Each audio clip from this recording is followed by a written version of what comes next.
Hello everyone, welcome back to the channel. As you can see, I'm back in the kitchen ready for some cooking, and today we are doing a bit of a brush up of skill and a recap on how to make the French crepe batter before we do the crepe suzette on Friday. So I'm sure many of you have already forgotten how to make the batter, and if you're new to the channel, it will be a perfect time for you to know how to make the real French crepe. So let's get to our whisk and let's get started.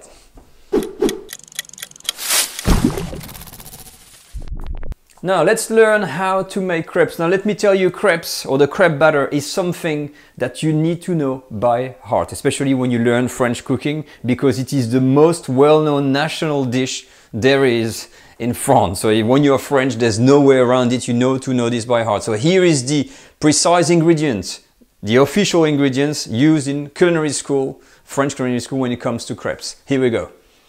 Half a liter of full cream milk, 40 grams of butter, 40 grams of white sugar, 2 grams of salt, 225 grams of plain flour, and 3 whole eggs, medium caliber. For the utensils, you're going to use a sieve, a large bowl, a whisk, and a clean cloth that we're going to be using to cover the crepes. That's all you need. For the flavoring, there's been a debate as well.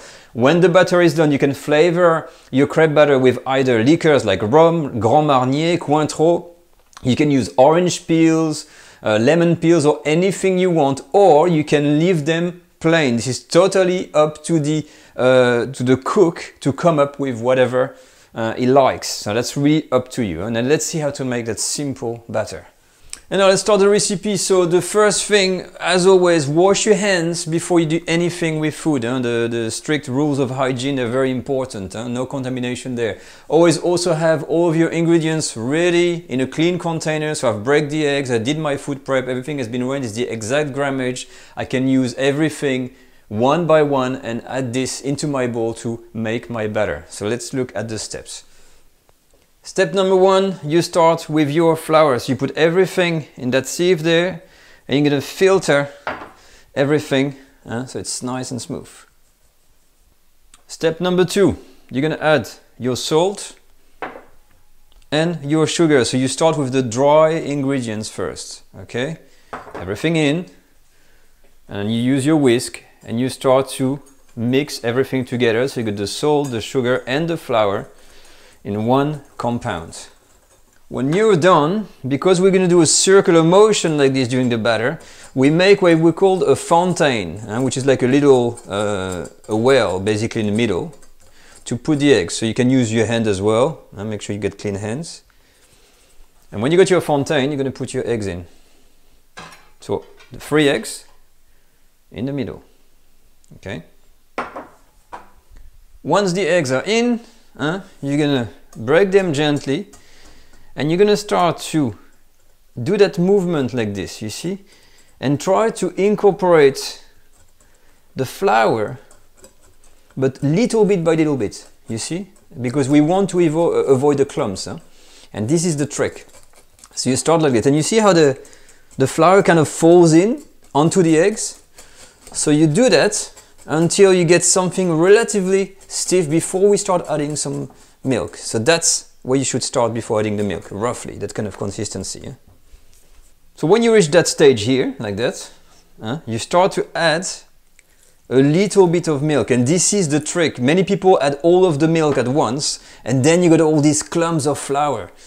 And the way to avoid that, it's like making some kind of a cake batter first. So a little bit of milk like this, and bit by bit you're gonna extend, you're gonna make it more fluid, the batter, so that in the middle your batter starts to form without any clumps.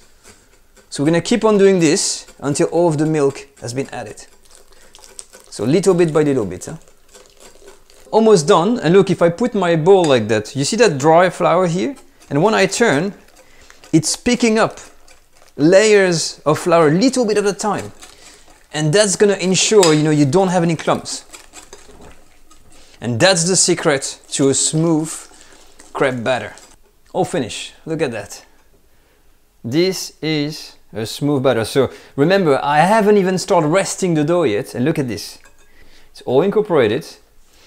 Let me show you the result using this little, just to show you the proof. You see? No clumps. And that still needs to rest. So let's go to the next step. Next, when your batter is ready, take a small pan, all of the butter in, and I'm gonna melt it on the stove. So on the stove, medium heat, and you're gonna quickly melt all of the butter. Once the butter starts to foam like this, it's all melted, turn the heat off immediately. So when you're ready with your butter, go back to your batter like this and you just pour it in. Lovely. Bit of a whisk and gently you're going to incorporate it into your batter.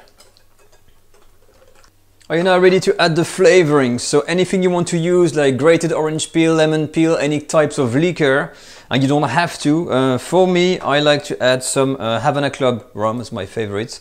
So just add some flavoring in and give it a whisk. And that's it. Once your flavoring is in, you're basically done. You've done a crepe batter. So the only thing to do now is to leave this to rest for about 1 hour. The minimum is 1 hour, by the way. You can wait 2 hours. 1 hour is good. So you're going to use a towel like this one, and you're going to cover all of your dough and leave it to rest for 1 hour. Well, would you look at that? The French crepes strikes again. I'm always amazed when I make crepe, how tempting and beautiful they look. I mean, they're nice and fluffy, they smell great. It's a shame you can't see, but look at this, they're like thin, like the pages of a book. And if I turn this one by one, and all these lovely textures like that, I really love them. So this is the part one, guys, by the way, of the crepe suzette recipe, and we're gonna do this in two parts. First, you need to learn how to make the crepes, so these ones, and then next week we're gonna make all these special sauce for the crepe flambée and the crepe suzette. If you want to eat crepes as they are, I've got a video, remember I put the link in the video description, but sugar, lemon or anything you like, and up you go, they're ready to be eaten, they're absolutely delicious. The last thing before I go, remember, batter, rest it for 1 hour, use a crepe pan, very hot, and make sure your crepes are very, very thin. This is what you need to remember. Now, I'm gonna leave you with that beautiful picture on here, and as always, if you want to comment, subscribe, leave a comment, like or dislike, do whatever you like. It really helps me to get some opinion on the channel. And as for me, I'll see you all next time on Friday for the special crepe suzette recipe. Take care all, bye bye.